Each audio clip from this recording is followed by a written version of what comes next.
Welcome back to another episode of the Bourbon Lens. This is Jake, and Scott's on vacation, and so we are here today to talk about one of our favorite times, which is right around the corner, September. And September is synonymous in Kentucky with the Kentucky Bourbon Festival. And we are glad to have Randy Prasse join us here again. As we talked about it last year, we got to experience the festivities, and we look forward to it this year. So Randy, thank you for joining the Bourbon Lens again. I'm glad to be back, and I didn't realize that we're going to kind of be on, unsupervised here. So yeah, we a little more latitude, just one-on-one here. It is. It's a little less supervision without Scott, who I would like to say is the dad of the podcast. I'm more of the rambunctious child that's running around like a chicken with his head cut off. But that's cool. Same. We'll have fun. Yeah. So it's been a year. We brought back the Kentucky Bourbon Festival. And I say we because I feel like bourbon is a everybody thing. We brought back the Kentucky Bourbon Festival in 2021. And here we are there. So talk to me a little bit about what successes you all had in that 2021 relaunch and what you all look to do as we approach 2022. Right. Well, thanks, Jake. Good to see you. And I've been looking forward to having this conversation. So to talk about the successes and what happened in 2021, we need to go back to 2019 and before. So it's 30 years. This is the 31st year. And we had to make some changes. The festival has always been transitioning year to year, but it wasn't synced up with what the distilleries and the consumers wanted. I mean, last year I was explaining, distilleries got very sophisticated, the consumer got very sophisticated, and the festival was just lagging behind. So 2020 came, a lot of new energy. The distilleries were very clear, very candid in what this festival had to be to remain relevant to them for marketing. So when this thing started, nobody was doing bourbon festivals. Nobody was, doing those kind of things. So we got away with a lot of, things. Well, now there's a lot more pressure. There's a lot more national and regional type events that are featuring and showcasing whiskey. And September's a busy month for them. So they really needed to have us. They wanted to be with us, but we needed to listen to them and change. So last year was the kind of the debut after canceling for pandemic year.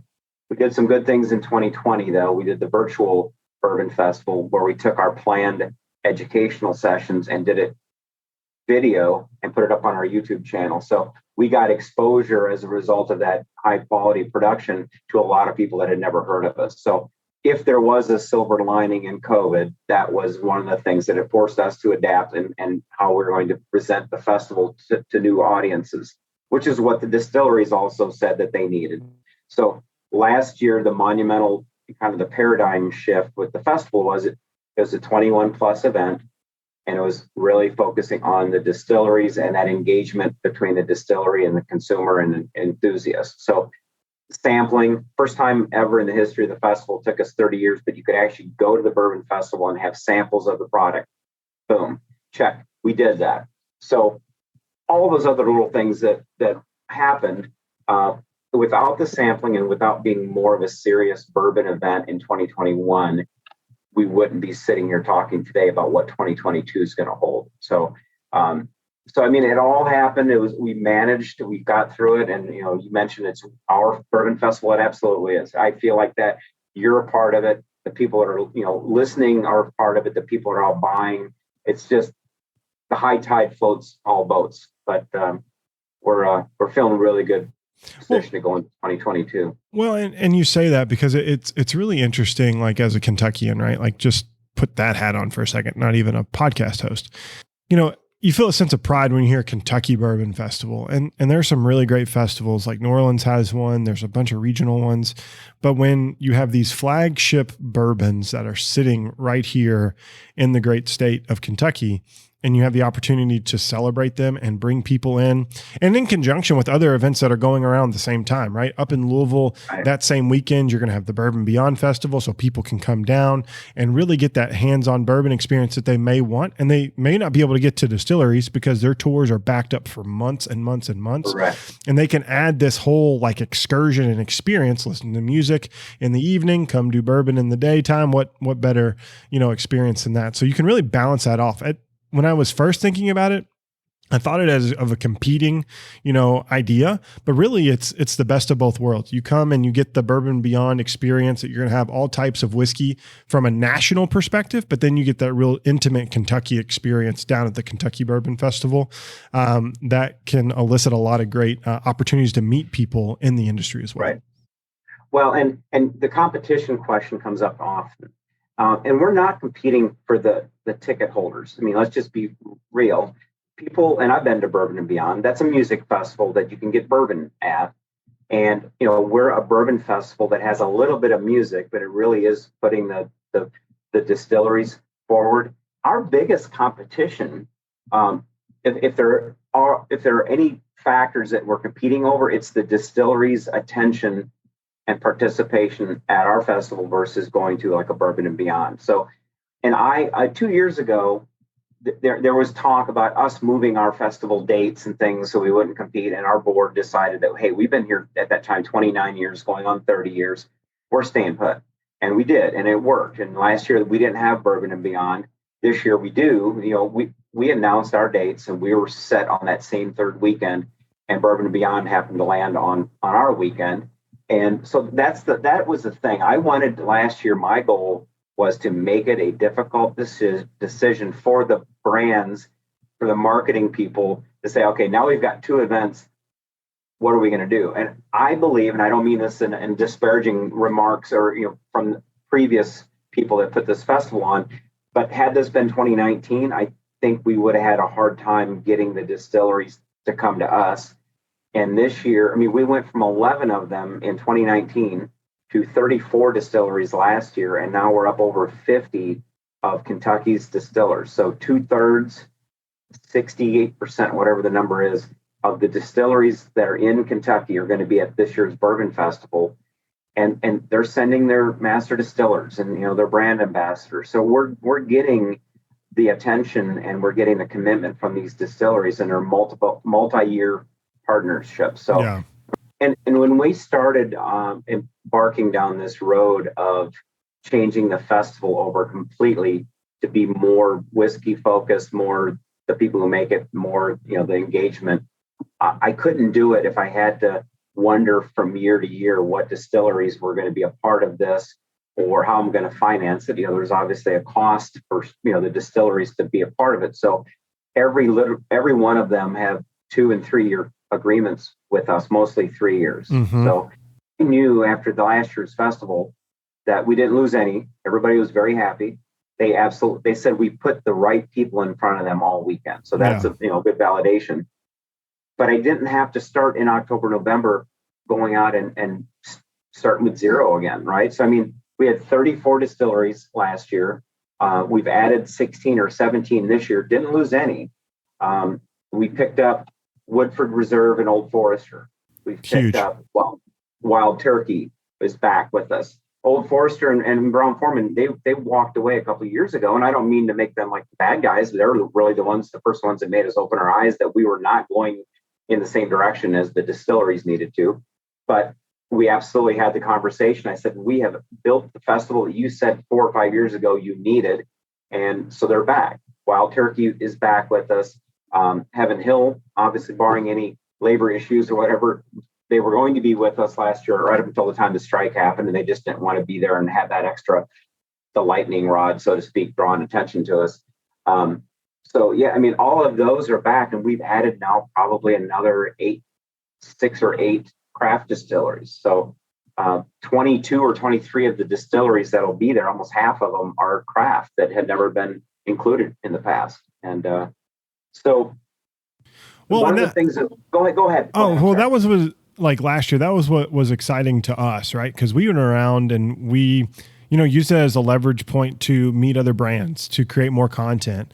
And we met the great folks at Luca Mariano. We got to actually, Peerless's single barrel curator, John Waddle, is now a really good friend of mine. Like off of that, we got to promote people like Sept from Broken Barrel and, Danny and Michael from Penelope, right? They come down and they do that. And like there's other opportunities. And then you have upstarts like Castle and Key probably is going to make this an opportunity for them as they, relaunch into that bourbon category and so on. So it's just a great way like if you're a content producer like we are, it gives you exposure to new brands that you're not aware of. And it gives you an opportunity to meet new people in the industry to create better conversation and better content, because these people truly do become your friends. Like, Danny Kahn, for instance, we saw him at last year's Bourbon Festival, and Danny, they didn't have a booth, but Danny was there to speak. And we had done a podcast with Danny, and, we spent 15, 20 minutes just kind of shooting the crap with him. Or Lisa Wicker, who we ended up having on the podcast twice last year, and just talking to Lisa and getting to know her. And then that makes the content so much better, because we already have that baseline involvement, and we can tell stories about those conversations and, how those come together. And so the Bourbon Festival provides a lot of great opportunities in that way from our aspect, so that we can get better content to our listeners. Well, and I'm glad you said that, because I was talking with a sponsor this morning, right before lunch, about their experience last year, and they provide grains and malt for distilleries. So they don't get any consumer interaction. They don't care if the Bourbon Festival guests see them, but they want to make sure all the distilleries see them. And they've had this uptick in Kentucky business, and they do, put that back a lot on some of the relationships that they started last year at the Bourbon Festival, the access that these companies that support the industry have. And that's why if you're looking at our sponsor partners, the corporate side, the non-distilling side, for the most part, it's the engineering firms, the architects, the construction companies that build the distilleries and the rick houses. It's the water companies that provide water for So, I'm trying to keep it very focused in the industry.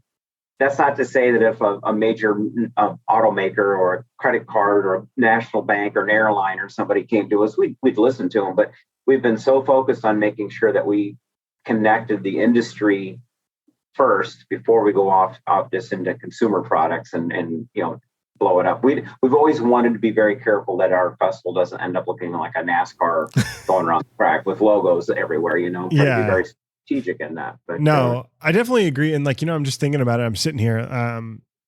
I think the distiller that was there last year, we've either now recorded with them or had a podcast with them prior to. So all of the 34, but those are relationship based, and the majority come from the fact that we've spent time going and handing out our information or striking up a conversation and getting, their card. And some of them, again, become really good friends over time. And that, I think that's what's exciting. People don't take advantage of that to the nth degree like they could. And, I'll just give you one example, because I'm a big proponent of this. Like Dan and Andrea and that sounds like they're a band, but Dan and Andrea from Michter's, right?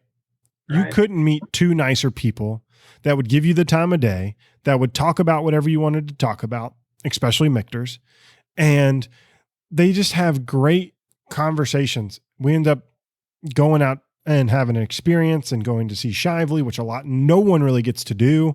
That's all because we created a relationship, and we followed up with them via email and had these conversations, and we spoke to him for 2.5 hours. Oh, yeah. And you go out to dinner or something, right? It's not with Dan and Andrea specifically. It's not just talking about the whiskey. It's now talking about what do you do with the whiskey now that you've got it? Yep. How are you cooking with it? How are you eating, the culinary side of things that really get them excited. So you're absolutely right. But it all started somewhere, right? There was that little core, the introduction.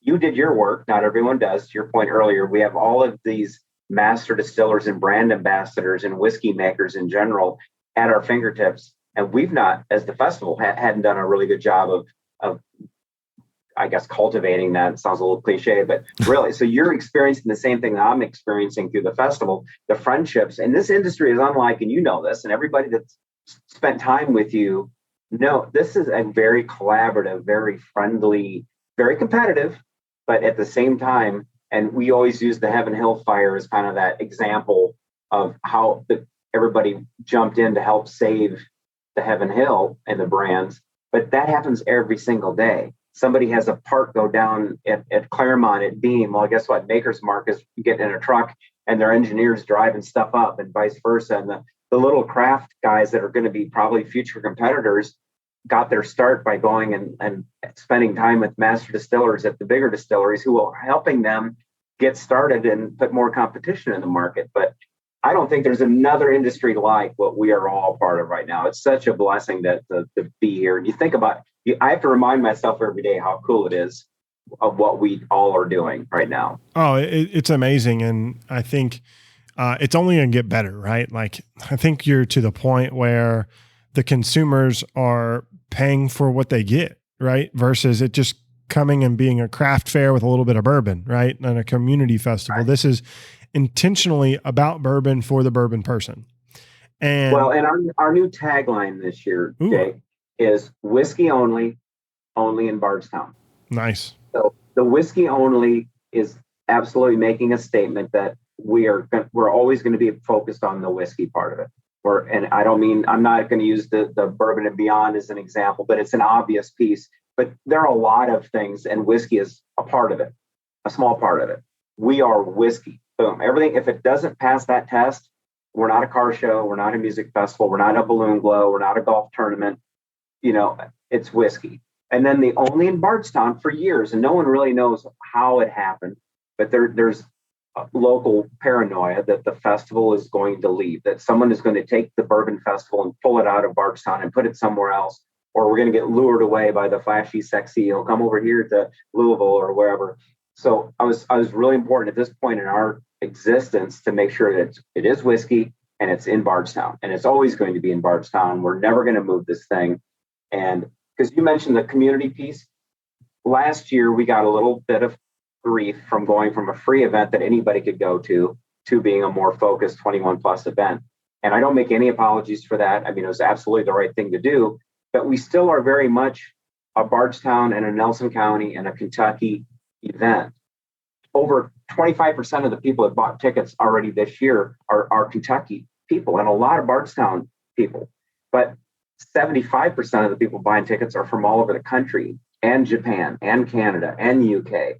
And I mean, we have Alaska, we've got Hawaii, and we've got all 48 of the continental states that are coming here to this festival. So from a tourism perspective, it's great. From a locals having access to it, it's also great. So we can be but the thing is, you have to want to be into whiskey. You can't just be looking for, it's a Saturday afternoon in Bardstown and we're going to go and push the stroller around and go, look at some arts and crafts. There are other weekends and other events that offer that.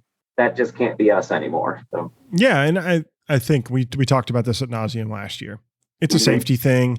It's the right thing to do, and it gives additional exposure to the brands in a way that you're not going to get. And like I said, it's really hard to get a tour right now. This brings a tour to you. And not to oversimplify tours, because tours are great and I love them. And I always nerd out about them. Me personally, I love looking at the still and all that. But once you've seen the whiskey process made once, everyone does it a little bit different, but you get the idea. Grain, brewed, fermented, cut, yada, yada, put in a barrel. A couple of years later, it comes out. We get that. But getting to talk to the people that make the whiskey is a completely different experience. And they all have different philosophies. Exactly. Exactly. And so, take advantage of that, have fun. And I love the tourism aspect of this. Like because it does have a tourism aspect on Louisville. Like, say what you want. It's a 25, 30-minute drive. If you're staying in the East End, you get an Airbnb, you drive on down. There's Airbnbs, VBROs in Nelson County and Bardstown. Take advantage of those. There's hotels, the restaurants. You have great food, and even great food at the distilleries. Make a short jaunt down to Bardstown Bourbon Company. Go make a reservation at the kitchen at Beam. Go make a reservation at,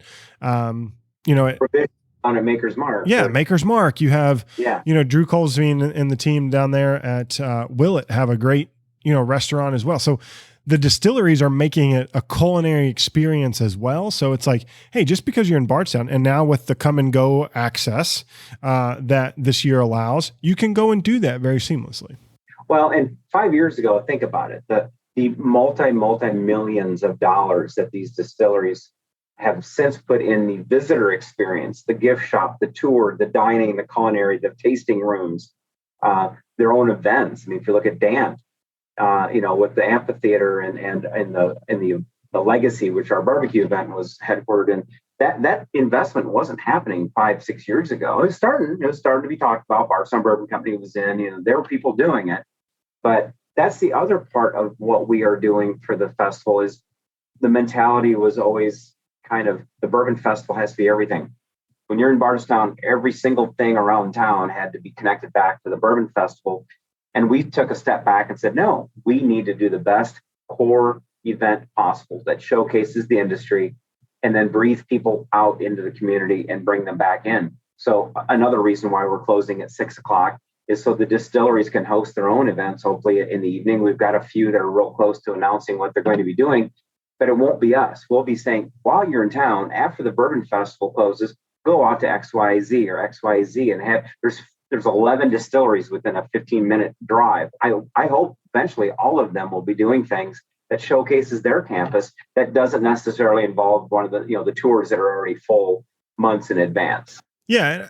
And I think that hours of operation, even if you look at Whiskey Live down in Tennessee, they're 11 to 5, very short and concise windows. Get your information and then get out and explore or create your connections and go. I think that's a brilliant idea because I know it's really hard on the distillery teams because they have to find the people to man that information and keep it going. And so I think it's brilliant to kind of do something a little bit in a sense to keep them as fresh as possible for day 2 and 3. Correct. And I mean, last year, the labor shortage was very real. To me, that was in this industry, that was the real pandemic, right? I mean, you have different shortages on glass and people couldn't get the ink to print their labels and the glue, all those kind of supply chain things. But the real impact was the staffing. And, some of the smaller distilleries, they were trying, are we going to close our own permanent gift shop down for the weekend to have someone come down and do the Bourbon Festival? We want to be at the Bourbon Festival, but we physically cannot do it.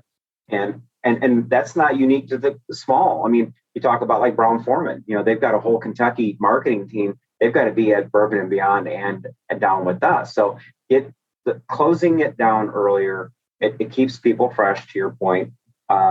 But it also, again, shares the wealth. We're bringing in 10,000 people. 3/4 of them are going to be from outside the area. We want them to go out. It's an economic driver. People don't think about that with festivals, but I've been doing this 32 years now also. And it absolutely is an economic driver. It helps the businesses. I've actually seen, and it happened here, there's someone who's moving to Bardstown. They experienced the Bourbon Festival. They fell in love with Bardstown, fell in love with the quaintness, but yet the proximity to the airport and the business piece. And they've now bought a house and they're moving their business to Bardstown, Kentucky, but they first saw it as a tourist at the Bourbon Festival. That's a heck of a story right there. And it happens everywhere. And this is not someone who's necessarily directly involved in distilling. They're not coming in and opening up a distillery. They were here. They fell in love with the rolling hills, the green grass, the hospitality, just everything. But yet you're half an hour, 45 minutes away from downtown Louisville. You can be on an airplane and be anywhere in the country, driving distance to virtually anywhere. And but I used to be really a lot more heavily directly involved in tourism.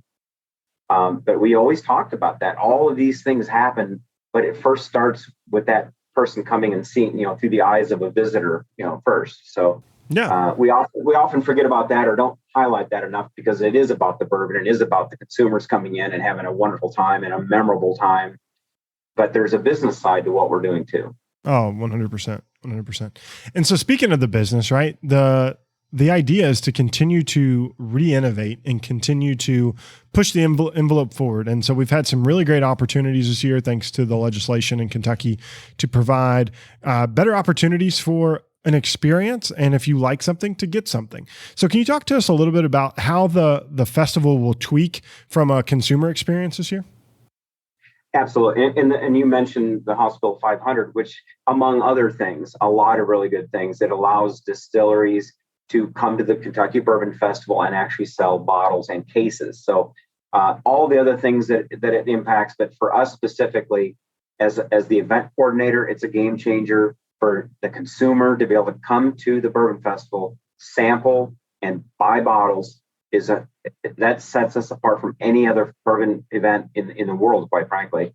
And then for the distilleries who have stuck with us or the ones that are just new to us and have this excitement, It gives them a chance to not only do the sampling direct, sips to lips, as they say, but people can actually buy the product, which ultimately is what we're trying to do anyway. We're trying to expose consumers to brands so they don't become consumers until they buy something. So it's just making that step a little bit easier and more direct. So, and we're all learning. I mean, this is a first time offering. So it doesn't matter if you're a beam that's been around for 150 years or more, or a brand new startup. We're all learning this together. This is an opportunity that we're taking on as the Bourbon Festival to educate the distilleries on how they can activate that component at the festival, but also promoting it to the consumers that, hey, you can come in, your ticket includes your sampling this year. And, oh, by the way, if you fall in love with something, you can buy it and take it out and put it in your car and take it home with you. So it's pretty exciting for us.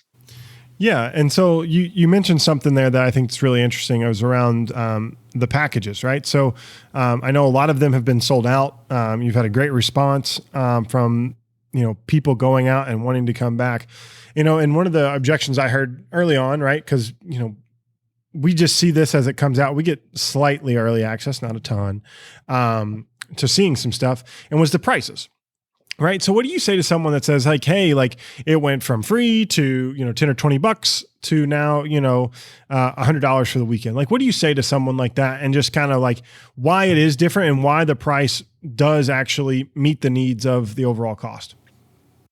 Valid point. And I was concerned about that too. And again, I'm a consumer. I love going to festivals. And so in my mind, I'm willing to pay if I have the value and that there's enough to do. So the free event has always been free. And I would say people got what they paid for. I mean, I don't mean that in a facetious way, but it was a free event and there's a whole different experience. Last year, we knew we had to up the game on what the experience was going to be, but we didn't want to go from free to, sticker shock. So the $10 and $20 increments, that was priced at the local county fair level. People are accustomed, the local community is accustomed to paying $10 and $20 to go to the fair and have that experience. So we wanted to keep it affordable and get people in the door. We did that, but then once you walk in the door, you had entertainment, education, and some of those experiences, the marketplace vendors. But if you wanted whiskey, it was set up to where, okay, now you had to pay extra. You had to pay $25 for a wristband that had 5 sample, tabs on it. Cumbersome for us to manage, cumbersome for the consumer who shows up at the distillery and then is told, oh, sorry, you need sampling tickets. Now I got to walk all the way across the venue. So when we did our post-event surveys, and I looked it up before we started talking, 66%. So I'm literally 2/3 of the people that were ticket holders last year that replied said we'd rather just have the sampling included in our ticketing. So to do that, and everybody wanted to be there for the 3 days because some people are coming into town and they're staying here for a week doing the tours and everything. So this year we simplified it. It's a 3-day ticket, includes all of your sampling, and mathematically it comes down to about $40 a day for unlimited sampling at 50 different distilleries. So I'm a craft beer guy. I paid $80 to go to a 4-hour craft beer festival, and all due respect, got some good beer samples. But when I'd ask the person pouring the beer, hey, tell me about this beer, it's really good, the hops on it or whatever, the answer was, I don't know, I'm just a volunteer. I'm just here pouring beer. So I paid $80 to have 4 hours of beer poured by people who didn't know about the product. In this case, you're paying $40 a day or $125, for the whole weekend, but you're talking to the people who make it. You're talking to the brand reps, you're sampling, and now you can say, God, I really love that. I don't need to take a picture of it. I'm going to buy a bottle and take it home with me. So, you're not going to feel nearly as miserable as you did after drinking as many beers as you did in 4 hours drinking bourbon over that time. I can tell you will not feel nearly as full. Well, and the cool thing about this festival, and there was concerns, every distillery has the responsibility aspect of what they do and all their marketing. I absolutely, God's honest truth, I met with the mayor and the chief and deputy chief of police after the festival. We had 0 arrests last year. So, think about that. It's not like it's this big raucous party anyway, but you have an alcohol related event and tempers flare and hot, weather. But to get through a 3-day event like we did last year and have 0 problems. And I spent the entire time people were having fun, and that's what you're doing. It's a whiskey event, okay? So people are sitting there having fun, but they're also being safe. They're kind of managing each other. My buddy from Wisconsin had his former college classmates from Texas come up. There's 10 of them, and these are frat guys. I mean, these guys can party, but they made the decision that, okay, Friday night, I'm going to be the designated driver. You guys have fun. Tomorrow I'll drink, and you're going to be. So I mean, they just kind of manage it themselves. So it's kind of cool to see adults being adults. Yeah. And that's the one thing I will say, like, it didn't ever feel contentious, right? Like it felt safe. It felt comfortable. You had plenty of security. People were doing the right things. We made a ton of friends out of that, just talking to the people that were there. Right. And it was a lot of fun. Like, we were able to like give away stickers, like just like little things like, oh, hey, we listened to, like, cause we wore our t-shirts or whatever for the Bourbon Lens, and we gave around like stickers, or if we had t-shirts, we passed out some t-shirts, to people. And it was fun just to like, hey, we listened to your podcast. We know who you are. We feel like we know you. And we're like, well, I'm glad you feel like you know me. But now you get to meet me in person. I don't feel like I'm a celebrity. I'll leave that to Fred Minnick, and he can keep all of that celebrity to himself. But you are. I mean, you become maybe a minor celebrity, but you have thousands of people that are watching you and listening, and you invite them into your space, and they're inviting you into their space, and there is a little bit of a camaraderie and a friendship that develops even though you never met the person. So that's very true. That was the funny thing, because it felt like these people knew me, and I'm like, oh, we got to get to know each other now. And so then how do you get to know each other? Like we say on the podcast all the time, you do it over a glass of bourbon. So we would go to whatever booth, and we would get a pour, we'd cheers, we'd sip it, we'd talk about it, and then we'd be on about our day. But like it was just a lot of fun to do those things, because that made things really, really fun. To get out there and connect with people in that way. Well, and bourbon is social, and a festival by nature is supposed to be social. And pre-COVID, I went to New Orleans to their bourbon festival in March, and literally while I was in the air flying to New Orleans, the mayor of New Orleans pulled the permit, and they couldn't have the festival. But a number of us were already there, so we did get together. And I remember sitting and talking to this couple. And I said, look, let's just be honest. I may not remember your names, but I'm going to remember that I met some really cool people, and I'll remember that we met over this bourbon. And they ended up being friends, and we have seen each other and kept in touch.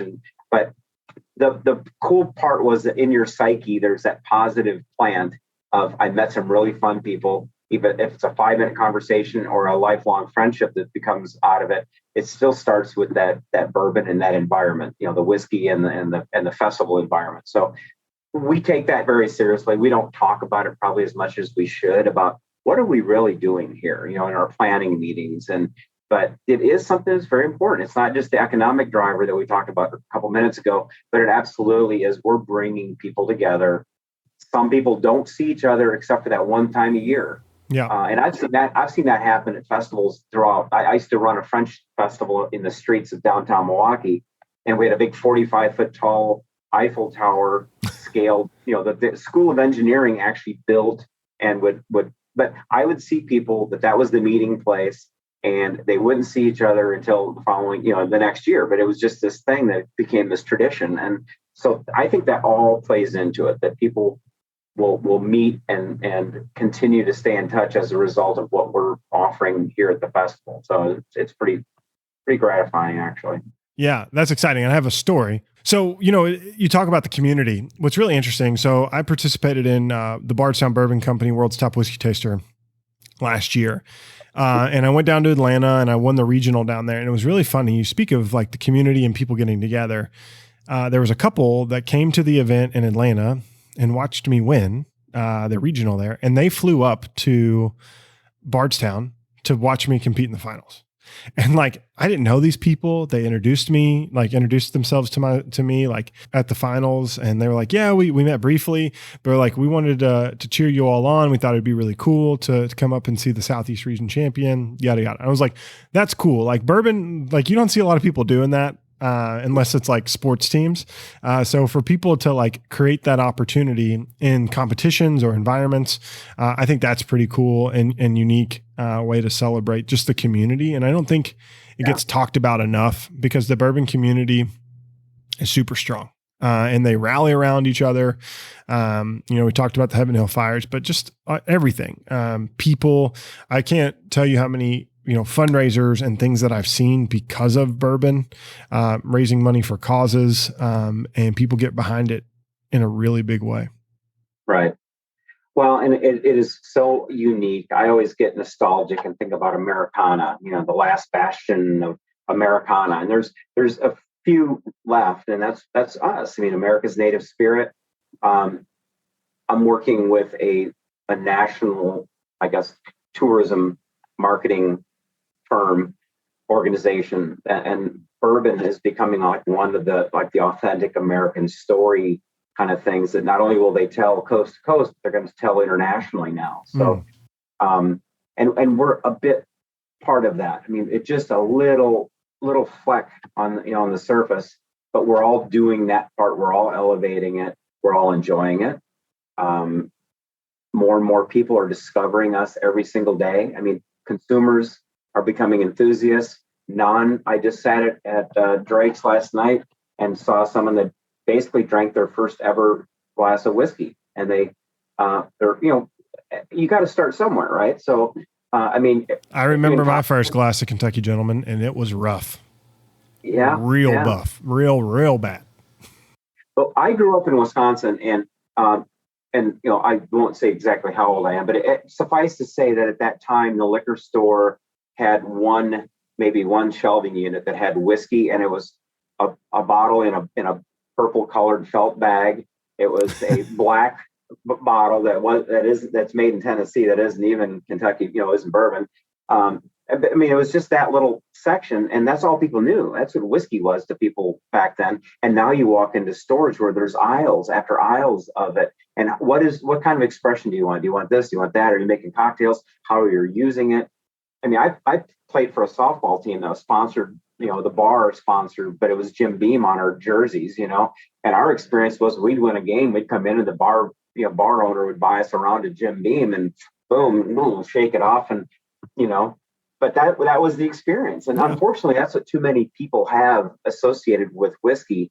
And then when you take the time, and Chris Morris, with Woodford Reserve, spent time with me and went through the flavor wheel and the different, sensory things that changes the flavor of your whiskey, and you learn how to.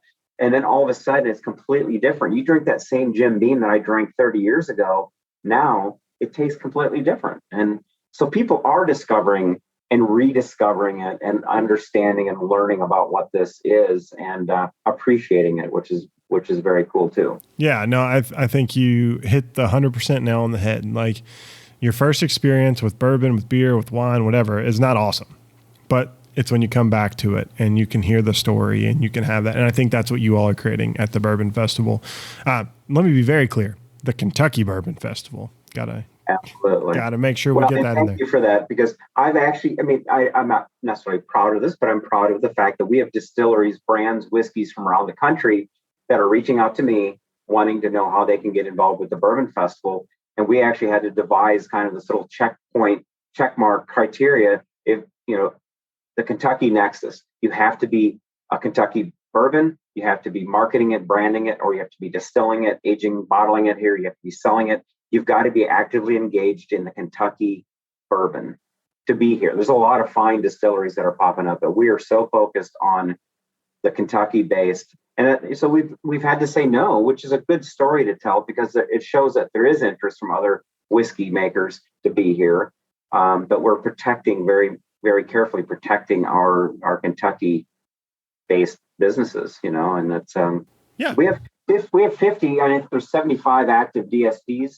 We have 50 of them at this year's festival. So 2/3 of the active distillery brands in Kentucky are here. 2 years ago, 2 very short years ago, but a whole different world, we had 11.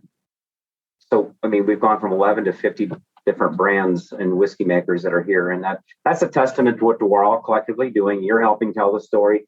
People that are listening are checking us out and they're getting excited. They're coming. The distillery see these people coming in. It takes every one of us doing what we do to get that done. But I'm pretty proud of it, what we've done the last couple of years under less than ideal circumstances, obviously. Between the 6 inches of rain and 2 hours a day before we opened, to just the pandemic and having to go to proof of vaccination and on-site, testing, all those little curveballs, we still persevered through that. So, and any one of us that wasn't doing our part, it wouldn't have been a success, and we wouldn't be able to tee it up for what we're doing this year, which should be another huge success. Well, I think that's what's really exciting about it is like, you just got to come and see. You got to come and enjoy it and understand that this is an experience that you have to experience. It's not something you just kind of, you can see it from afar. You got to get in, you got to dive in and enjoy the experience. And that experience will happen September 16th through the 18th, and tickets are still on sale now. I don't believe there are a ton left. Tickets. Right. But if you are still interested, go out to KentuckyBourbonFestival.com. Again, that's September 16th through the 18th.